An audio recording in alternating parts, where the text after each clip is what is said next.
anger, he smiles towering in shiny metallic purple armor. Queen jealousy envy waits behind him. Her fiery green gown sneers at the grassy ground.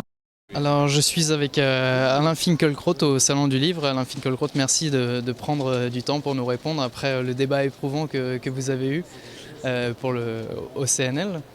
Donc j'aurais aimé vous poser une question à propos des critiques qui sont faites sur l'État d'Israël. En fait, à plusieurs reprises, vous avez assimilé les attaques contre l'État d'Israël à de l'antisémitisme. Donc j'aurais aimé savoir quelles sont selon vous les critiques recevables et légitimes de l'État d'Israël. C'est une question très difficile, mais j'ai moi-même signé l'appel de J. Cole, donc il me paraît tout à fait légitime de réclamer 2 États, et je le fais.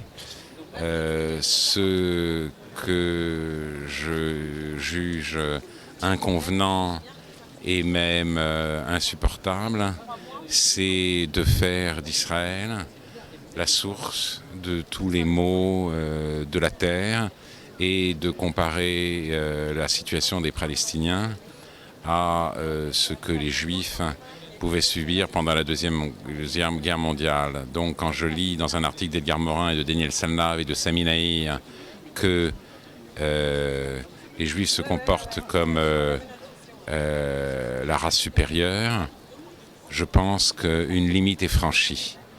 Donc bien sûr que la critique de la politique israélienne est tout à fait légitime. Israël est un État, mais la diabolisation d'Israël, elle, me paraît intolérable. J'ai une deuxième petite question. Sur le plateau de On n'est pas couché, vous avez dit qu'il ne pourrait Je n'ai jamais été sur le plateau d'On n'est pas couché. Ah bon? Alors peut-être un autre plateau, je me suis peut-être trompé. Mais vous avez dit qu'il ne pourrait se produire un État des citoyens en Palestine en disant que les Arabes, en tant que majorité, imposeraient leurs lois aux Juifs en tant que minorité. Donc la question que je vous poserai, c'est ce qui vous semble juste, à l'inverse, dans les territoires occupés, que les Juifs, en tant que minorité, imposent leurs lois à la majorité arabe? Écoutez, je suis surpris que vous me posiez des questions toujours sur le même thème. Nous sommes au Salon du Livre, nous devrions parler de culture. Je suis pour la séparation des 2 peuples.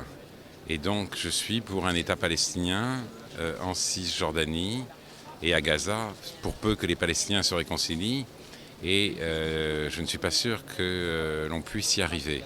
Je pense simplement qu'un État unique n'a strictement aucun sens, car dans un État unique, les Arabes seraient majoritaires et il n'y aurait pas un vote des citoyens, il y aurait une majorité arabe et une minorité juive dans une situation extrêmement précaire, si l'on en juge par les exemples qu'il y a dans tous les autres, dans l'ère arabo-musulmane.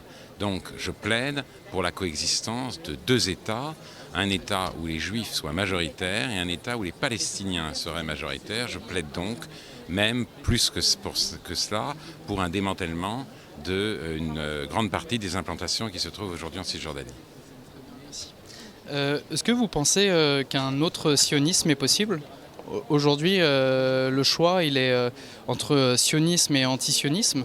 Et nous, on s'est dit que peut-être un alter-sionisme, à l'image de l'altermondialisme, était possible. Qu'est-ce que l'idée de l'alter-sionisme vous inspire? Non, je ne crois pas qu'un alter-sionisme soit aujourd'hui nécessaire. Je pense que le sionisme est un mouvement extrêmement multiple, mais il y a en lui une tradition pragmatique, une tradition qui peut aller vers le compromis. Je ne suis pas pour un altertionnisme, je suis pour un compromis viable entre les 2 peuples, et le sionisme a de quoi trouver en lui-même des ressources pour aller chercher ce compromis. Merci beaucoup, Alain Finkielkraut.